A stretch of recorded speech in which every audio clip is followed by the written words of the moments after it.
Karen barged into the restaurant, insisting she knew the owner and demanding a VIP table for her group of friends. The only problem? I'm the owner, and I had no idea who she was. Still, I decided to let her think she had the upper hand for now.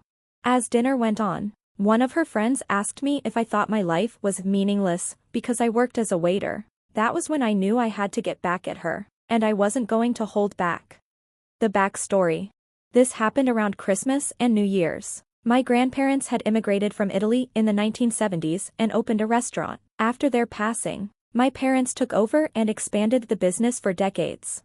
I've been working here since I was 15. When my parents retired and spent their winters in Florida, they sold the restaurant to me a few years ago, keeping a small share for extra income. Right after I took over, I revamped everything, renovated the restaurant, updated the logo, and reached out to local newspapers. I invited food critics, bloggers, and vloggers. In the beginning, it was tough. I feared the loan I'd taken to finance these changes was a huge mistake, and that I might be ruining 3 generations of family history.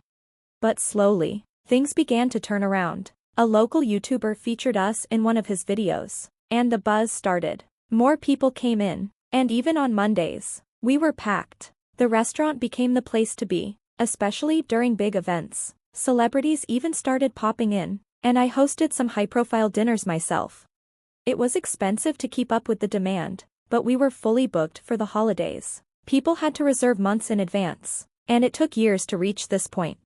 During this time, I wasn't sitting in the back office, I was on the floor, greeting customers, helping bus tables, and making sure everything ran smoothly. On nights with high-profile events, I dressed sharply and took charge. The night it all went down. One evening, 6 women walked in. 5 seemed to be in their early 20s, and the one leading them looked a little older, mid-20s. Maybe, she gave off the vibe of either an older sister or a senior sorority girl. As I greeted them, Queen Karen began hyping up the restaurant to her friends, talking about how amazing the food was and how there might even be celebrities there. When she approached me, she demanded a table for 6. I asked, "Of course, can I get the name on the reservation?" She looked at me blankly and replied, "Oh, I didn't make one, but it's fine. The owner is a personal friend of mine. He always keeps a table open for special guests like us."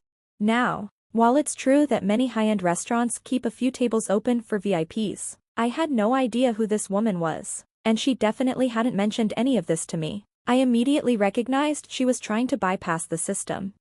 I calmly said, "I'm sorry, but we're fully booked tonight. We can't see anyone without a reservation." I didn't want to humiliate her outright by saying, "I'm the owner, and we've never spoken before, so I never promised you anything." But at the same time, I wasn't about to let her get away with it. I also didn't want to embarrass her in front of the girls who were with her. Then, Karen did something I wasn't expecting. She told one of the other girls to take a picture of me. She said she'd speak with the owner and make sure I was either cleaning toilets or fired by the end of the week.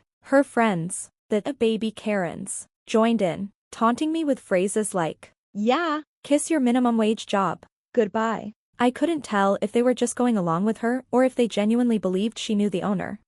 Karen, the self-proclaimed queen of the group, gave me an ultimatum. "Look, you either give us a table, or I can make your life a living nightmare. It's not worth losing your job over." She kept pointing at me, trying to belittle me, saying things like, "Clearly, you don't matter here. If you did, you'd know who I am, and I wouldn't have to tell you anything but yes, or of course." She was relentless, trying to break me down just to score that VIP table. I had already had a rough day, and now I had 3 choices. Tell her I'm the owner and call her out on her bluff. Just give her the table and end it. Teach Karen and her friends a valuable lesson. I chose option 3. With a smile, I said, "Of course, ma'am, right this way." I led her to one of the VIP tables we reserve for celebrities or special guests. I told her, "I apologize for the confusion earlier. You're absolutely right, it's easier to just give you the table." I also told her the first 3 rounds of drinks were on the house.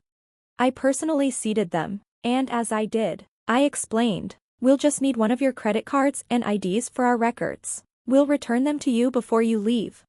Karen handed over her card, declaring, "Tonight's on me," with a dramatic flourish. They ordered their free drinks and were eager to take advantage of the free rounds. I explained that, given how busy we were, the food might be delayed. The girls didn't seem to care, they were just thrilled with their free cocktails. They ordered 3 rounds, and still no food had arrived. Eventually, they asked me to check on their meals, all while treating me with the worst attitude imaginable. I told them I'd look into it, then offered more drinks. They ordered 2 more rounds. By the time the appetizers finally arrived, they were all tipsy from drinking so much on an empty stomach, with nothing but salads to nibble on. As the main courses came out, their alcohol consumption only increased. What they didn't realize was that they were seated at one of our VIP tables, which normally costs several $1,000s just to reserve, but I wasn't charging them for that, I was only charging them for the premium cocktails they'd ordered. And those drinks, they were costly. What's more, this VIP table came with its own menu, no prices listed. This is a little-known industry trick. The menu featured high-end dishes like white truffle, black caviar, and specially imported oysters from the West Coast, items far above the price range of the average diner. As the night went on, I started to second-guess myself. Maybe I was going too far. These girls might not have known better, but then, I overheard them making fun of me. One of the baby Karens had even asked if I thought my life was pointless, because I worked as a waiter. Another staff member told me they were plotting to take advantage of me and that I would always give in to them. I overheard one of them say, "He's cute, but I wouldn't date a waiter. He's such a pushover." That sealed it for me. This was a lesson they needed to learn. The bill. By the end of the night, each girl had accumulated a bill of about $500 to $600. I handed Karen the total, $4,423.23, including tax and tip. I've never seen someone sober up so quickly.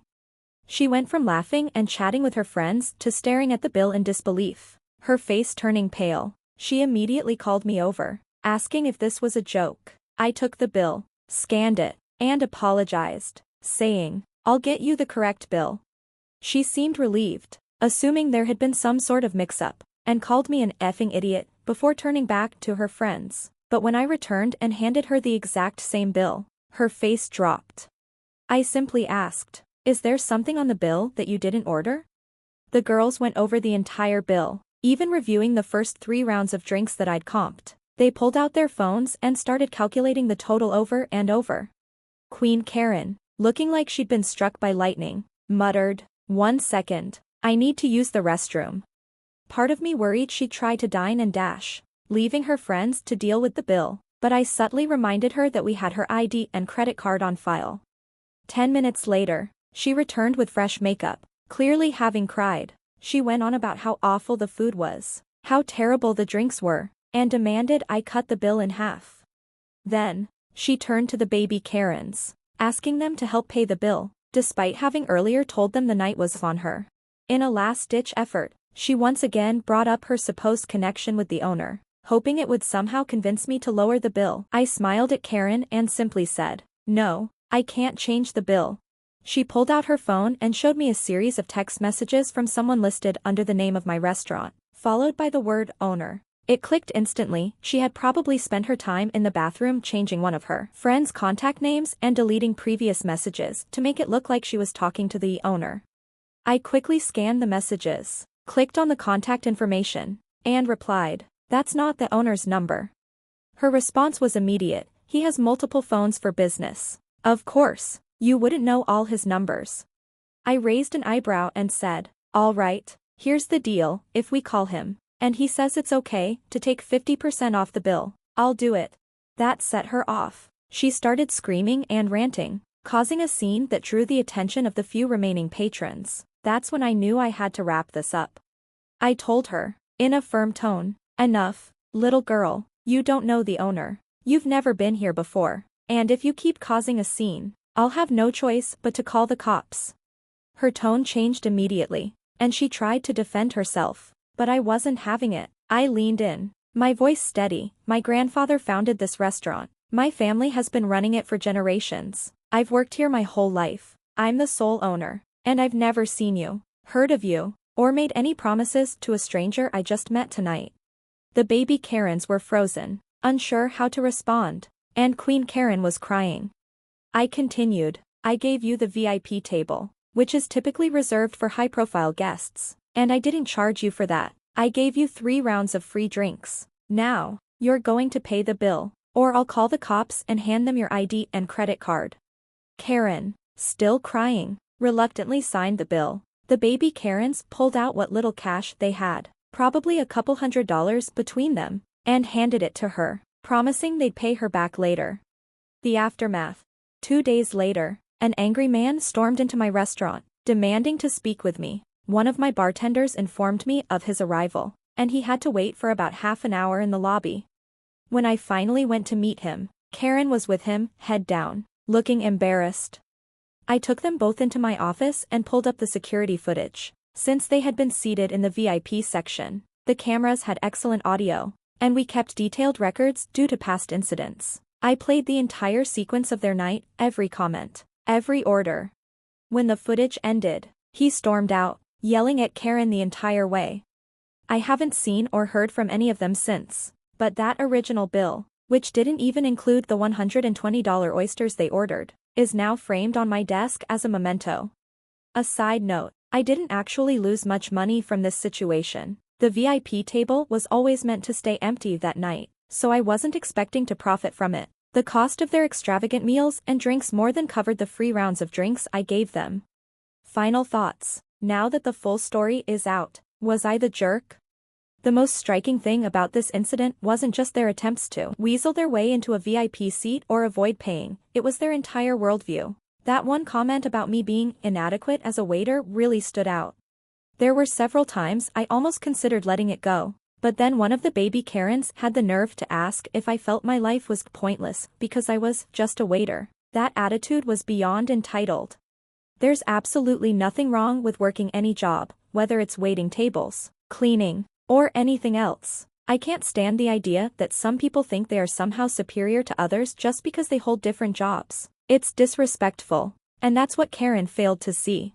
Also, while I'm happy that the situation ended on a somewhat satisfying note with her dad taking responsibility for his daughter's actions, the one thing that did bother me was the idea of audio being recorded at our VIP tables. If I knew my conversation was being recorded in a restaurant, I might think twice before eating there. Anyway, in the end, I'm glad it worked out, but I'd love to hear from you. How would you have handled it if you were in my shoes? Was I the jerk, or not, and why?